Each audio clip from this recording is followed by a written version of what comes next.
Assalamualaikum warahmatullahi wabarakatuh.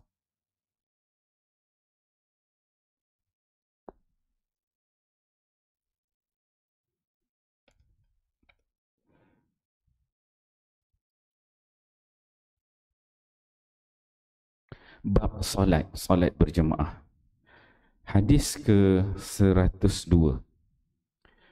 An Utsman bin Affan radhiyallahu anhu qala, sami'tu Rasulullah sallallahu alaihi wasallam yaqul, man tawadda'a lis-salati fa asbagha al-wudu'a summa mashya ila salatil maktubah fa sallaha ma'an nasi aw ma'al jama'ah aw fil masjidi ghafarallahu lahu dhunubahu, rawahu Muslim.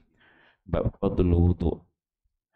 Sayyidina Utsman bin Affan radhiyallahu anhu berkata bahawa saya telah mendengar Rasulullah sallallahu alaihi wasallam bersabda, sesiapa yang berwuduk dengan sempurna lalu dia berjalan untuk menunaikan solat fardu dan dia menunaikan solat itu bersama jemaah orang ramai di masjid, maka Allah Subhanahu wa taala mengampunkan dosa-dosanya. Riwayat Muslim. An Umar bin Al-Khattab radhiyallahu anhu qala, sami'tu Rasulullah sallallahu alaihi wasallam yaqul, inna Allah tabaraka wa ta'ala la ya'jabu minas salati fil jam'i, rawahu Ahmad wa isnaduhu hasan, Majma' Zawaid.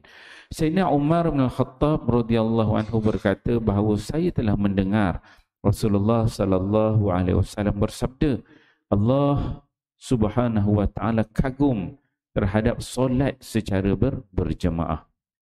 An Abdullah radhiyallahu anhu qala qala Rasulullah sallallahu alaihi wasallam, fadlu salatir rajuli fil jama'ati ala salatihi wahdahu bid'un wa 'ishrina darajah, rawahu Ahmad.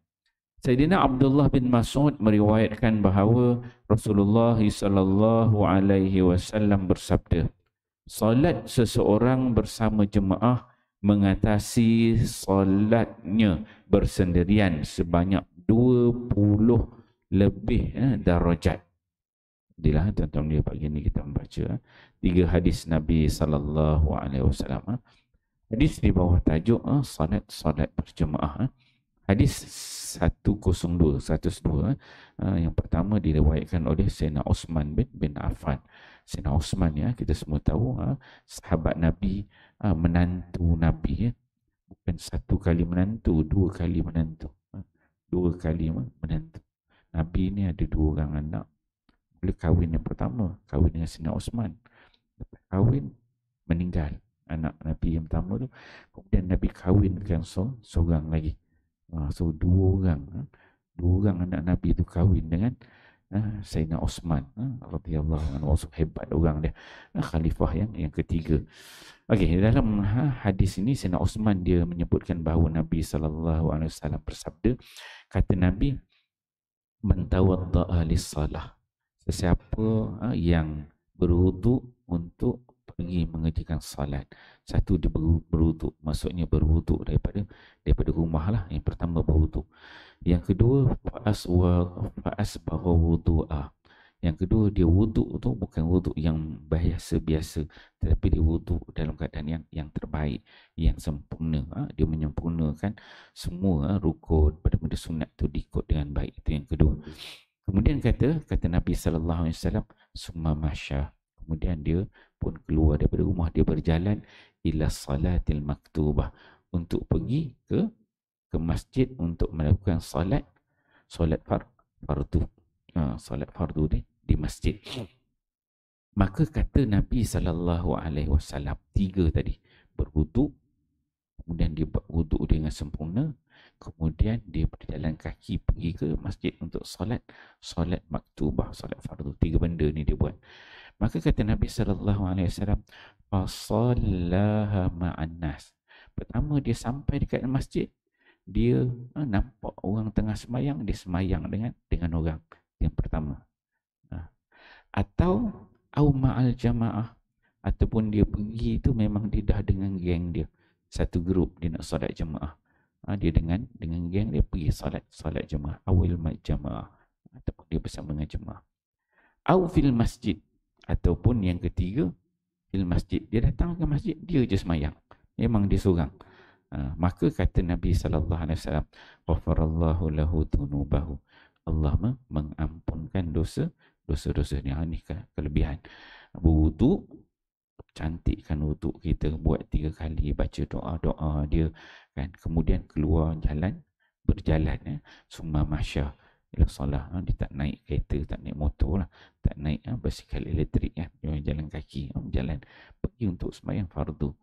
Cuma yang kita boleh nampak dalam hadis ni, maksudnya kepentingan untuk solat berjemaah itu sama ada dia masuk masjid dia seorang-seorang, nampak orang dia sembahyang dengan orang satu, ataupun memang dia ada geng sendiri, dia sembahyang ramai-ramai, ataupun yang ketiga memang dia pergi tengok tak ada orang, dia datang lewat ke Zuhur pukul 3, tidur pukul 3 baru bangun, nak sembahyang, dia ambil wuduk dekat rumah, cantik wuduk, dia tak sembahyang kat rumah pukul 3 petang, tahu sembahyang Zuhur berjemaah dalam 1.30 lebih kurang, tapi dia tertidur, bangun pukul 3 petang. Tapi apa dia buat? Dia bangun, dia berwuduk, cantikkan wuduk dia, dia jalan kaki pergi sembahyang. Dia niat pukul 3 petang tu nak pergi sembahyang jemaah. Dia dah ada niat tu. Walaupun dia tahu pukul 3 petang ni bukannya waktu orang ramai, tak ada orang, tak, dia pergi juga. Dia pergi tu kira rezeki, kan? Kira nasib. Kalau ada orang bolehlah berjemaah. Tapi kalau tak ada, ini yang Nabi sebut, au fil masjid, ataupun dia seorang-seorang, dia sembahyang tak ada orang di masjid, dia seorang nak sembahyang, tak boleh nak cari makmun, nak jadikan imam, tak ada, dia sembahyang seorang. Maka kata Nabi SAW, ghafarallahu lahu dhunubahu, Allah juga mengampunkan dosa-dosa dia. Kalau kita tengok dalam hadis ini sebut lewat Muslim, dan kalau tajuk dia punya bab ni, pengarang dia tak solat berjemaah, tapi dalam hadis ini disebut fadl wudu wassalah, kelebihan berwuduk tadi dan juga solat, pergi ke masjid. Okey. Kemudian hadis yang 103 Umar Al-Khattab. Umar Al-Khattab ni siapa tak kenal Sayyidina Umar Al-Khattab, orang yang hebat, sahabat Nabi dan juga khalifah yang kedua. Dia mendengar Nabi SAW berkata, apa kata Nabi? Innallaha tabaraka wa ta'ala la ya'jabu minas salati fil jam'i. Allah Subhanahu wa ta'ala ni dia takjub, dia kagum dengan hamba-hamba dia yang solat secara berjemaah. Yang ni umum je, dia tak kata pergi ke masjid ke, kat rumah ke, janji solat berjemaah. Kalau kita tak sempat, tak ada dekat masjid, cari kawan-kawan solat juga berjemaah dengan isteri, dengan anak-anak, dengan rakan, jangan tinggalkan solat berjemaah. Okey, kemudian hadis 104 daripada Abdullah bin Mas'ud, dia menyebutkan bahawa Rasulullah sallallahu alaihi wasallam bersabda, apa kata Nabi?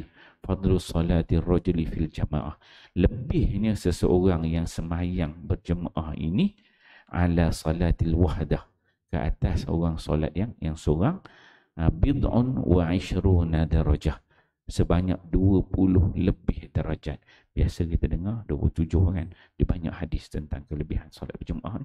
Ada yang ni, hadis ini disebut bid'un ni maksudnya lebih, wa 'ishruna darajah, 20 ke atas. Maksudnya kalau kita semayang jemaah ni, kita akan dapat ganjaran dia tidak kurang daripada 20. Ada hadis biasa kita dengar disebut 27, tapi hadis ni Nabi sebut confirm 20 ke atas, dia tak jadi 19. Bila 20 ke atas ni mungkin boleh pergi 30, mungkin boleh pergi 40, mungkin boleh pergi 50. Boleh sebut bid'un tu ke atas lah, 1 hingga 9 lah bid'un tu, biasanya lebih daripada 20. InsyaAllah tentang mulia bila kita baca hadis ini, kita tahulah kelemahan, kekuatan di kita masing-masing. Moga-moga inspirasi daripada hadis ni, kelebihan, keampunan daripada Allah SWT, ta'ajub dan juga derajat-derajat yang dijanjikan bila kita solat jemaah ni, kita fahami, amal dan sampaikan. Wallahu a'lam. Subhanakallah. Illa allazina amanu wa salih.